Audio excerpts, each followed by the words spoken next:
Bonjour tout le monde, je m'appelle Joséphine et bienvenue sur ma chaîne Josie Creates. C'est ma première vidéo sur ma chaîne et ça va être un podcast tricot et un peu de couture à la fin. Donc voilà, j'espère que vous aimez ça, que vous avez une boisson. Moi je vais boire un peu de Perrier parce qu'il fait chaud et que vous avez un projet avec vous et on peut commencer. D'abord, je vais vous donner un peu une introduction. Donc, je m'appelle Joséphine, j'ai 26 ans. Mon surnom, c'est Josie, d'où le nom de la chaîne. Et pourquoi est-ce que je commence à faire des podcasts tricot? C'est parce que j'en consomme énormément. Je vais vous mettre un peu une liste de personnes que je vous recommande d'aller suivre. Il y a des francophones et des anglophones, notamment en francophone. Je vous conseille Bérénice, que j'aime beaucoup. Et qui est très sympa en plus de ça. J'adore aussi ce que fait Jeanne Elena, Colline, qui est une vraie youtubeuse mais qui s'est aussi mise au tricot. J'aime beaucoup, c'est la chaîne de Ellie Knits. Et en anglophone, je regarde beaucoup Knits in Stem, Two Girls in a Pod, je regarde, qui sont australiennes et j'adore leur accent. Je regarde aussi pas mal les vidéos de Hip Hip Hooray, j'adore ce qu'elle fait et c'est très mon style. Donc voilà. De mon côté, j'ai commencé le tricot il y a 2 ans à peu près, après avoir commencé mon premier boulot de grande fille. Je me suis rendu compte que j'avais plus de temps qu'en études sur mes bras et donc j'ai commencé un peu à renouer avec mon côté créatif que j'avais un peu mis de côté lors des études. Et notamment une copine à moi je vous mettrai son Instagram parce que allez la suivre, elle est trop cool, tricotait et j'ai vu qu'en fait elle faisait des trucs hyper modernes. Des trucs que je pensais qu'elle achetait en magasin en fait tout simplement et donc je me suis dit peut-être que le tricot pourrait m'aller et me permettrait un peu d'être fière de ce que je porte, de rentrer dans une logique un peu plus de slow fashion. Donc je me suis dit pourquoi pas essayer. Voilà, j'habite à Paris. Je fais un peu des vidéos sur TikTok et Instagram, je poste un peu aussi ce que je fais. Pareil, c'est le même arrobase. Et notamment sur TikTok, je commençais un peu à faire des Whip Wednesday où le mercredi, on partage un peu les projets qu'on a en cours. Et en fait, je me rendais compte que j'osais pas blablater parce que TikTok, il reste une plateforme où le contenu est assez court et que j'avais un peu envie de blablater et aussi rencontrer une communauté de tricoteuses plus francophones. Donc je me suis dit, pourquoi pas lancer ma chaîne de tricot où je parle en français de mes projets tricot. Donc voilà, j'espère que ça vous chauffe. En tout cas, moi j'ai hâte de vous montrer tout ça.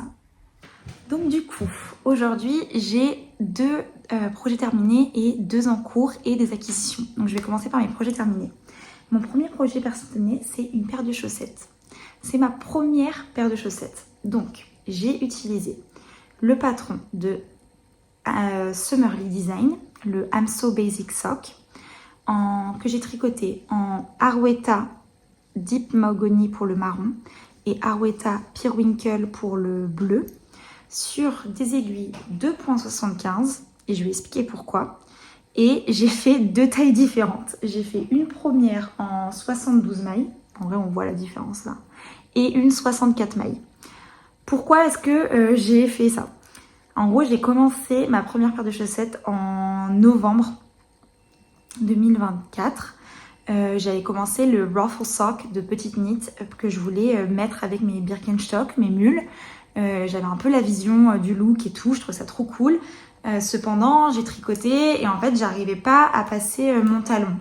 Donc du coup, je suis allée chez Lille Wiesel qui m'a dit « Ouh là là, ma pauvre fille, tu tricotes hyper serré, je te conseille de défaire et de refaire. » Donc c'est ce que j'ai fait, j'ai défait et là je me suis dit t'es peut-être un peu ambitieuse pour ta première paire de chaussettes. Prends un truc plus simple et ensuite tu te referas les ruffle socks plus tard. Donc c'est pour ça que j'ai choisi le I'm So Basic Sock parce qu'il a beaucoup de projets sur Ravelry, que c'est un truc tout simple. Donc je me suis dit allez je fais ça. Et vu que la dame très gentille de Lille Wiesel m'a dit que je tricotais serré, je me suis dit que je vais faire ça en 2,75. Donc c'est ce que j'ai fait. Et augmenter une taille en plus. Donc j'ai fait la 2,75, 72 mailles. Qui me va, c'est un peu lâche. J'ai mis énormément de temps à la faire. Je trouvais ça honnêtement un peu ennuyant les chaussettes. Quand j'ai commencé, genre je sais pas, je galérais avec le Magic Loop, je comprenais pas trop l'intérêt, pourquoi les gens aimaient bien ça. Jusqu'au moment où j'arrive au moment du talon. Et ça, j'ai trouvé ça hyper fun à faire. Donc j'ai fait un talon à gousset, un heel flap, gousset heel flap. C'est des mailles glissées et j'ai trouvé ça super fun. Donc je me suis dit, ok, là je commence à comprendre un peu la hype. Et donc du coup, tout le reste du pied, je suis allée hyper vite. Et les orteils, pareil, je suis allée très vite pour les faire. Et donc du coup, sur la deuxième paire, je me suis dit, je vais rester en 2,75 vu que je tricote serré. Mais je vais descendre d'une taille. Donc j'ai fait 64 mailles parce que je voyais notamment que Ellie Knits sur YouTube faisait tout le temps du 64 mailles pour elle et du 72 pour son copain. Donc je me suis dit, elle n'a pas l'air d'avoir des plus petits pieds que moi. Donc pourquoi est-ce que moi je ferais plus grand? Ouais, ça me va mieux. Donc du coup, je pense que je vais continuer avec 64 mailles à l'avenir. Mais je vais peut-être passer en 2,5. Parce que je trouve que sur ma deuxième chaussette, la tension c'est un peu détendue. Ça focus pas très bien, je sais pas trop comment faire. Attendez, si je clique. Bon, je sais pas, excusez-moi, je m'améliorerai pour la suite. Mais du coup, ouais, mes prochaines chaussettes, je ferai du 2,5 en 64 mailles. Et je mettrai aussi des marqueurs tous les 10 rangs. Parce qu'elles ne sont pas symétriques. Je vous montre. Il y en a une, la première, qui est tout ça plus long que l'autre. Donc j'ai fait beaucoup plus de rangs que pour la première que pour la deuxième. En soi, ça me gêne pas trop, j'ai pas envie de défaire. Mais pour m'assurer des chaussettes symétriques à l'avenir, je pense que c'est ce que je ferai. Je mettrai des marqueurs tous les 10 rangs pour vraiment bien compter mes rangs. Et je les déplacerai d'une chaussette à l'autre pour être vraiment sûre de faire le même nombre de rangs. Voilà pour ma première paire de chaussettes. Je dirais pas encore que je suis piquée par les chaussettes, notamment parce que c'est l'été, que j'ai pas eu encore l'occasion de les porter. Donc j'ai du mal à me rendre compte si c'est confortable, si je vais les mettre, si elles vont me tenir, comment elles vont vieillir. Je vous dirai ça avec un peu plus de recul par la suite. Voilà pour mon premier projet terminé. Mon deuxième projet terminé, c'est le Frankie Sweater de Petite Knit, qui est un petit pull pour enfants. C'est pas trop adorable. J'adore. Du coup, je tricote ça aussi en Arweta. Parce que c'est de la superwash, c'est du 80% mérino et 20% nylon superwash. Donc je me suis dit pour un truc pour enfants, ce sera trop cool. Et pour les parents à qui je vais l'offrir, les futurs parents pardon, à qui je vais l'offrir pourront passer ça à la machine. Et du coup ça c'est de la Jawol en couleur crème, ça c'est de la Nougat, Arweta Nougat, et ça c'est la Deep Mahogany, donc c'est la même laine que la chaussette, donc c'est mon reste de laine de chaussette que j'ai utilisé pour celle-ci. Et du coup le Frankie Sweater, c'est un des derniers patrons de Petite Knit qui est tricoté sur des aiguilles 3.5, et du coup moi j'ai tenu la Arweta en double, qui a un raglan avec des petits rangs raccourcis pour que le dos se soulève un peu plus à l'allemande.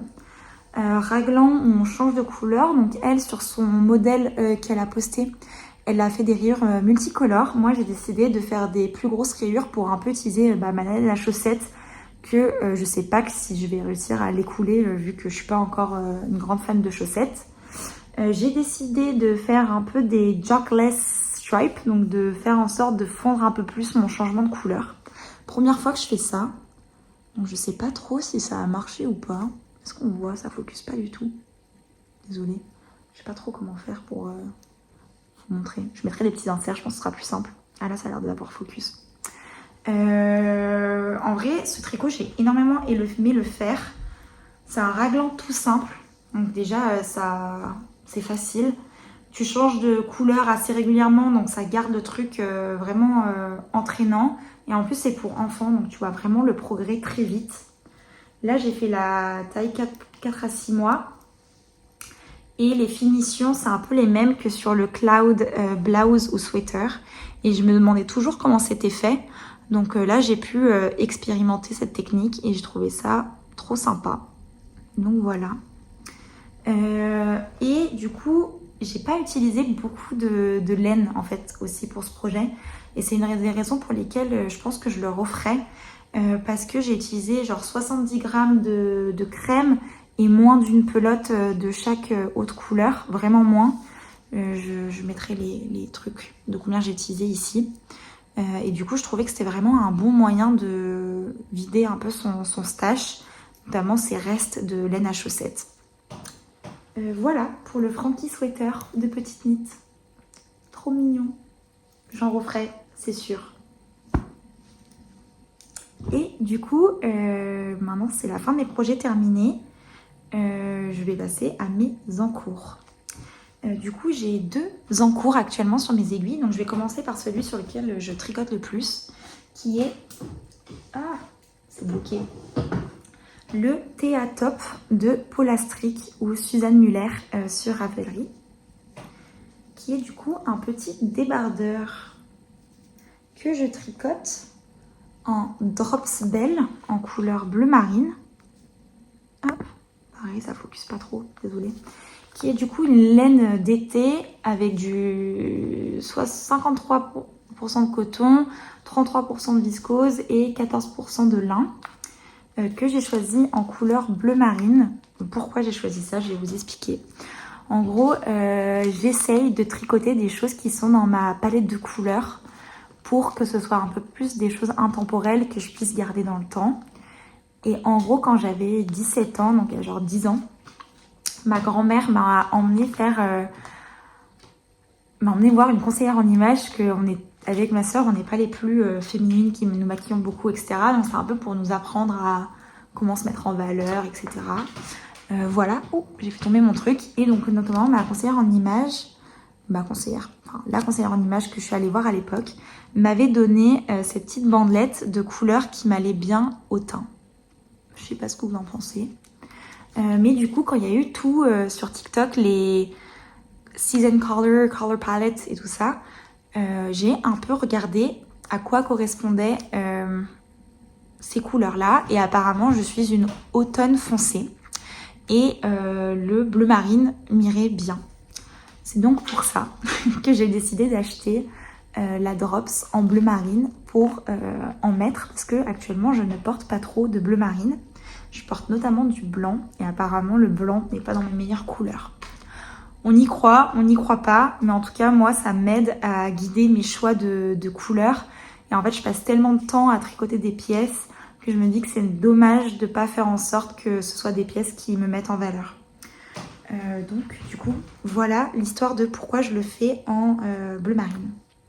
Du coup, je vais un peu parler de la construction et de ce patron. Donc c'est un patron que je trouve complexe et j'arrive pas à comprendre à quoi sert la complexité. Je vais m'expliquer. En gros, il commence par nous demander de faire un caston provisoire. Donc de castonner toutes les mailles du dos sur un truc provisoire pour éviter de les reprendre par la suite. Et je comprenais pas à quoi ça servait.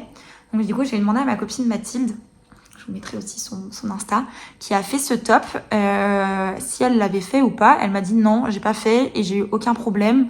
Donc le fais pas. Donc j'étais en mode ok, je le fais pas.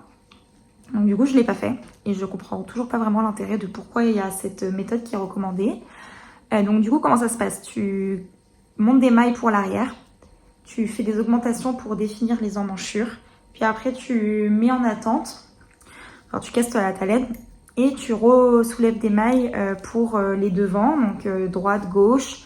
Tu fais pareil, des augmentations pour définir l'encolure, définir les emmanchures et là tu remontes des mailles sous les manches et tu joins en rond et après tu tricotes le corps en rond. Alors en gros moi qu'est-ce que j'ai fait, j'ai fait ce que je viens de vous dire et quand je suis arrivée à la fin d'une pelote sur le corps, je me suis dit je vais faire les encolures et les emmanchures avant de continuer le corps. Comme ça je saurai combien de laine il me reste pour tricoter le corps et j'arriverai jusqu'à ne plus avoir de laine. Et là, c'est là où j'ai rencontré du coup la deuxième complexité que je comprends pas trop à quoi elle sert, mais pour le coup, elle, je l'ai faite. Donc j'explique. En gros, sur le patron, il nous demande de faire un renforcement au crochet tout le long des emmanchures et de l'encolure. Donc du coup, tu renforces au crochet, donc tu fais une sorte de petite chaînette tout le long de l'encolure. Et par-dessus ça, tu vas venir relever des mailles. Donc je l'ai fait. Je sais pas à quoi ça sert. Sur le patron, ils disent que c'est pour permettre à la laine de mieux se maintenir. Donc je vous dirai ça en le portant. Et ensuite, du coup, j'ai relevé des mailles. J'arrivais jamais à tomber sur le nombre de mailles indiquées dans le patron.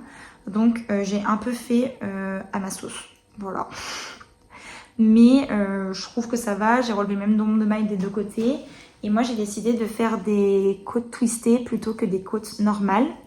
Parce que je trouve que ça a un finish un peu plus net.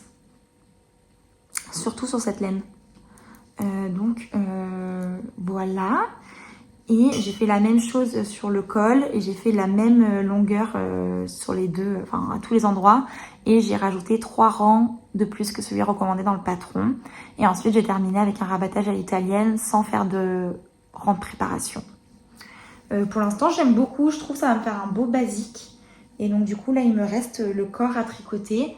Là, je vais entamer ma dernière pelote. Donc je pense que je vais l'utiliser au max. Et ensuite, je terminerai. Voilà pour mon premier projet en cours. Mon deuxième projet en cours, c'est un pull, un patron de Kiss Kiss Rhinestone et c'est le Alma Sweater que j'ai aussi décidé de faire en bleu et marron. Et là, vous allez me dire, elle est folle, elle fait que des trucs bleus et marron.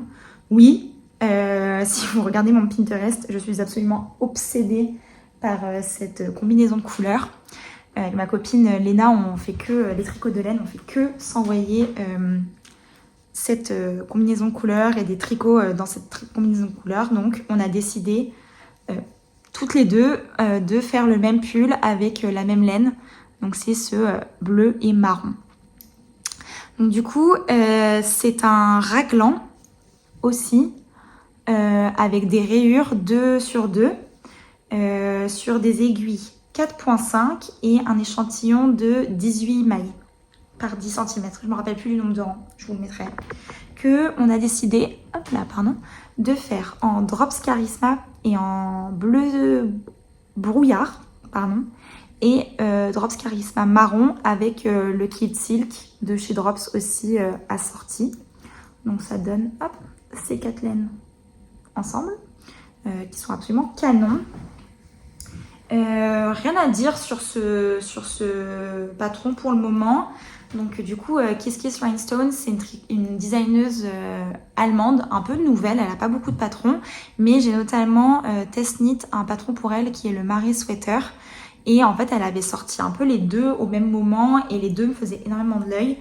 Mais du coup, j'ai été prise pour le Marais et je me suis dit après je ferai le Alma. Donc c'est ce que j'ai fait. En gros, tu commences par monter des mailles pour l'arrière. Donc au début, tu joins pas, je sais plus si tu joins en rond directement. Non, tu ne joins pas en rond directement.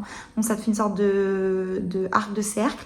Tu fais un peu des rangs raccourcis à l'allemande pour monter le dos. Donc là, comme on peut voir. Et ensuite, tu joins en rond, tu montes des mailles. Et après, bah, c'est un raglan classique. Voilà, tu sépares pour les manches. Donc moi, je mets ça sur des Scooby-Doo avec un petit trou. Voilà, si jamais. Et après, tu tricotes le corps toujours en faisant ton alternance de rayures 2 par 2.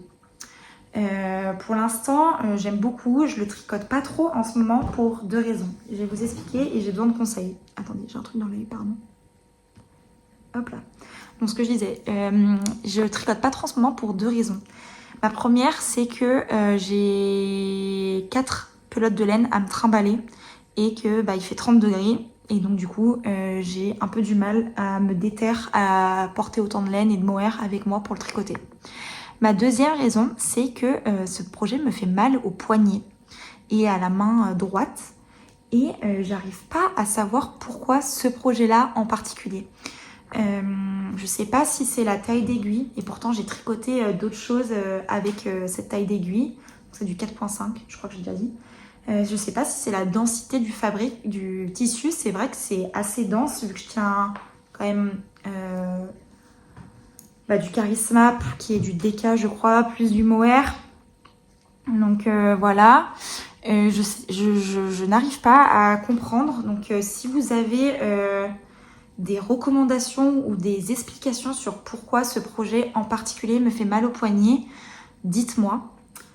Mais du coup, ça fait que je le laisse un peu de côté et que je pense que je le reprendrai que à la fin de l'été pour l'avoir au printemps, j'allais dire, à l'automne. Mais globalement, je suis quand même assez contente. Je trouve ça très beau. J'adore les couleurs que j'ai choisies. J'ai très hâte de le porter. Et je trouve le patron bien expliqué et compréhensible. Donc, rien d'autre trop à signaler là-dessus. Donc du coup on a fini mes projets terminés et en cours et donc on va passer à mes acquisitions sur le mois de juin. Et là vous allez me dire elle est folle, elle a acheté tellement de laine. Alors oui, mais c'est pas tout le temps comme ça. Je m'explique. Donc du coup au mois de juin j'ai fait une commande sur Lily Comme Tout. Je vais vous montrer. Et c'est mon petit endroit où je range ma laine. Donc du coup, sur Lily Comme Tout, j'ai acheté 2 choses. J'ai acheté la Coast de Holzgarn qui est du 55% laine d'agneau, lambs, ouais, agneau, 45% coton. C'est 50 grammes pour 350 mètres, donc je crois de mémoire que c'est à peu près du lace ou du fingering. Et j'ai acheté 4 pelotes. Mon idée derrière ça, c'est de tenir cette laine avec la Isager Trio 1 que j'avais acheté à Copenhague parce que je pars demain et que j'ai repéré un magasin qui la vend. Et en plus, vu que Isager est une marque danoise, je me dis que ce sera trop sympa. Pour faire le tee numéro 1 de My Favorite Things Knitwear. Dans cette couleur un peu beige, parce qu'encore une fois, apparemment, le beige est dans ma palette de couleurs. J'ai eu un peu de mal à savoir combien de laine acheter, tout simplement parce que ma combinaison de fils que je veux utiliser, peu de gens ont fait cette combinaison, enfin personne a fait cette combinaison de fils sur Ravelry, et donc du coup j'avais beaucoup de mal à estimer combien acheter. J'en ai acheté 4 et je pense acheter aussi 4 de la Isager Trio 1. Voilà.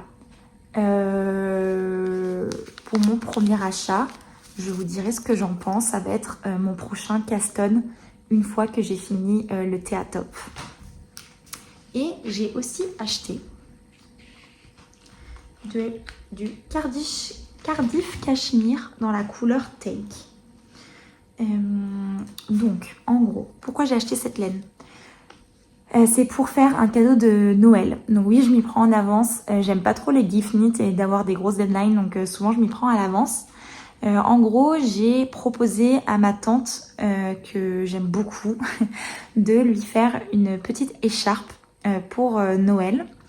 Et du coup, elle a choisi cette couleur qui est un peu un orange terracotta, mais qui vire plus sur le orange que le terracotta. Je vais vous montrer en comparaison. Moi, j'ai fait un pull avec la Knitting for Olive couleur Robin. Et donc, vous voyez, elle est un peu plus orange. Je vais lui faire la scarf numéro 4, c'est de My Favorite Things Knitwear. C'est un patron que j'aime beaucoup parce que, alors unpopular opinion ou pas, je trouve qu'il est plus simple que le Sophie Scarf et plus joli, en tout cas plus travaillé. Et pourquoi je trouve plus simple ? Parce que je trouve que c'est beaucoup plus simple de compter les rangs. Alors moi sur la Sophie Scarf, je n'arrive pas à compter le nombre de rangs après lequel je dois faire une augmentation. Alors que sur le scarf numéro 4, pardon, vu que c'est texturé et que c'est juste un enchaînement de côtes et de points mousse, je trouve ça plus simple de me retrouver quand est-ce que je dois faire mes augmentations. Donc, c'est ce que je vais faire. Je vais lui faire ça. Et j'ai pris 2 pelotes. Comme ça, j'augmente avec une. Et dès que j'arrive à la fin de ma pelote, je commence à diminuer avec l'autre. Et au moins, j'ai pas de soucis de Yarkshiken ou quoi que ce soit.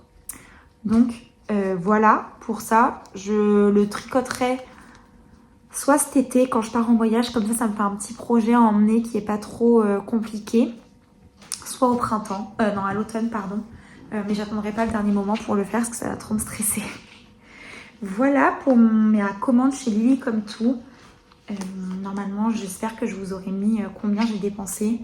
Je trouve que c'est quand même important d'avoir de la transparence sur combien on dépense pour notre passion, notamment parce qu'on n'a pas tous les mêmes budgets et que je sais personnellement que voilà, au début je tricotais beaucoup avec du drop, ce qui était plus abordable, et maintenant que j'ai un salaire et aussi que je me suis rendu compte que j'aimais tricoter, j'arrive un peu plus à mettre de l'argent dans la laine, mais c'était pas le cas au début. Donc du coup mes autres achats, c'est que je suis allée à un déstockage de l'école de la maille à Paris.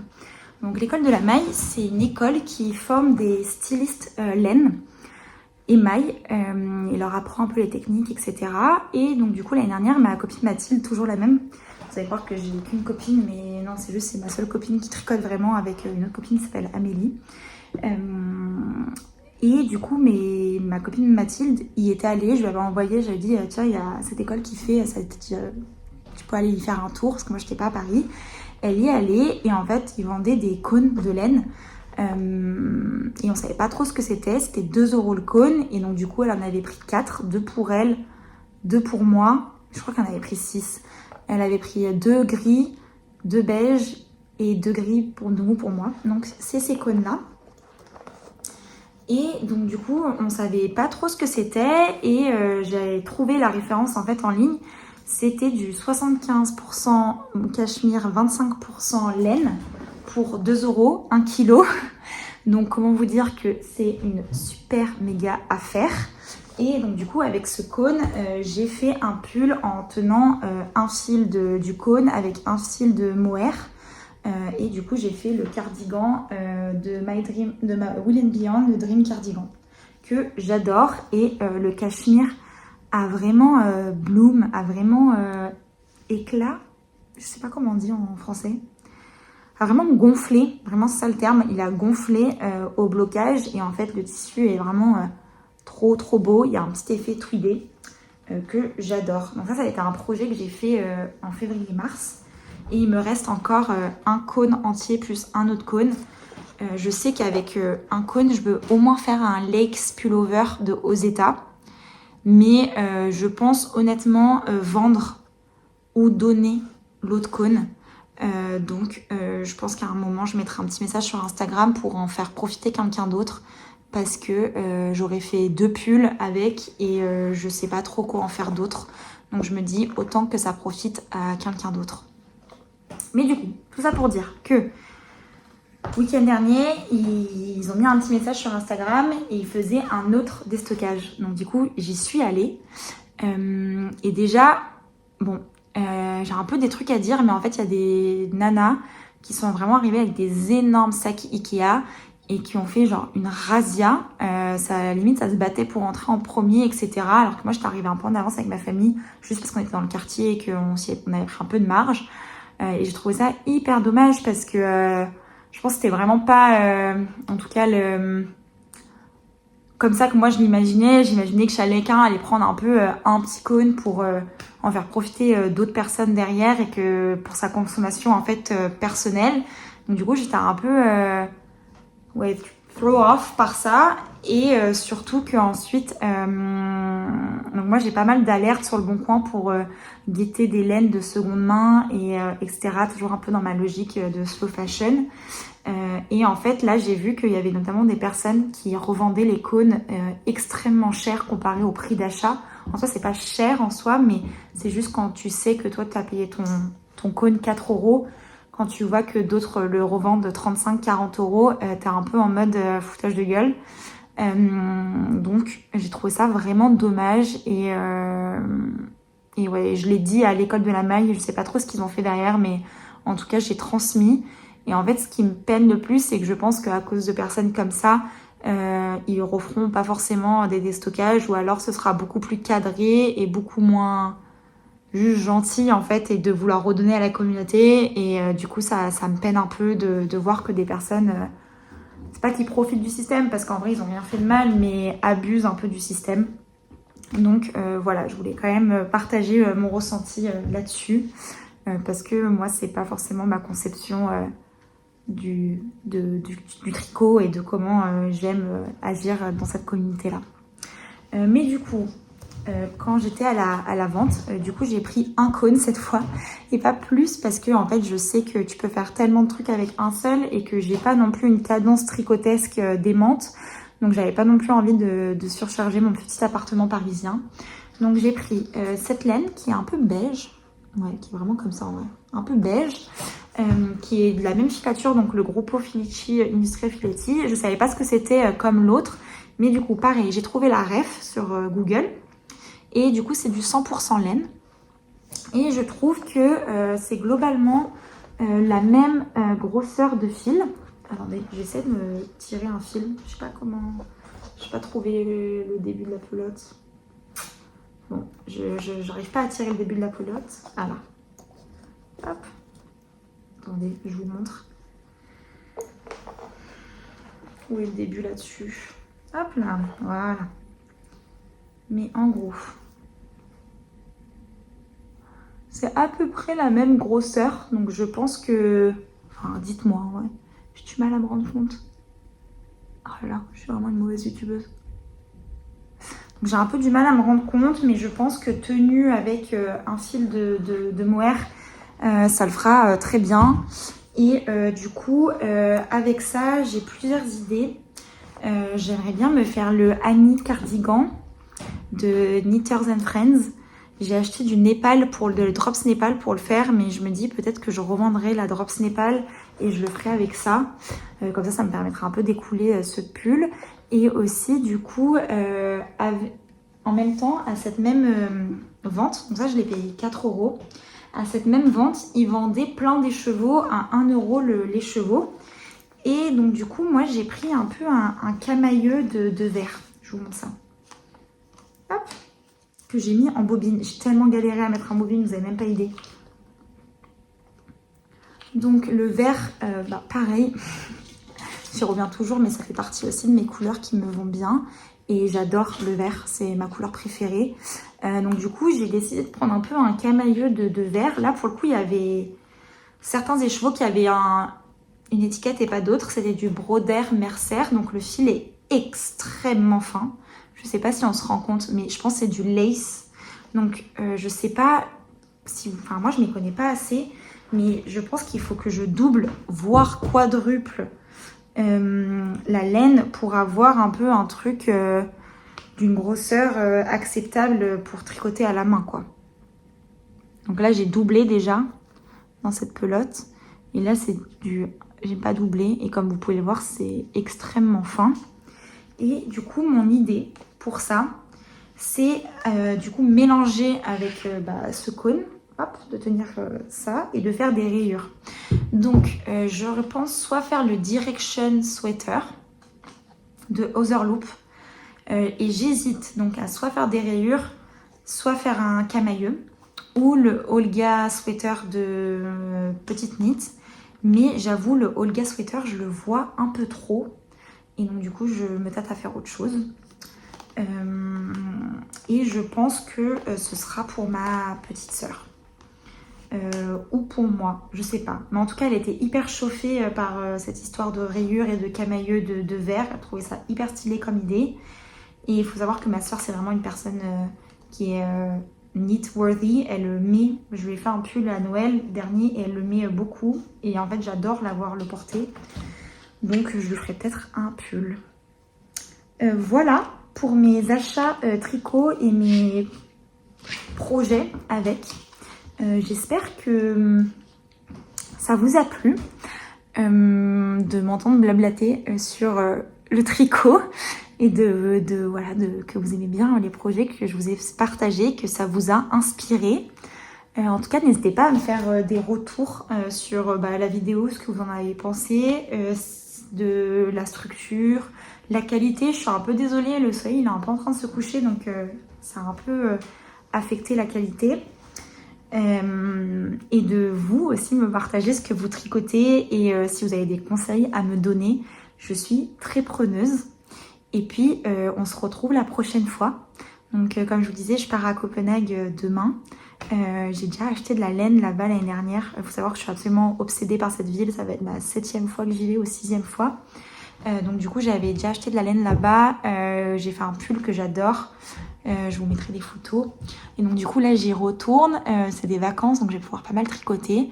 Je compte racheter de la laine là-bas. Et du coup, je pense que le prochain podcast tricot, ce sera début juillet, mi-juillet, quand j'aurai un peu avancé et quand j'aurai des nouvelles choses à vous partager. Voilà, je vous souhaite une bonne journée, soirée, matinée. Je ne sais pas trop à quel moment vous regardez ça ni où. Et j'espère que ça vous aura plu. Au revoir!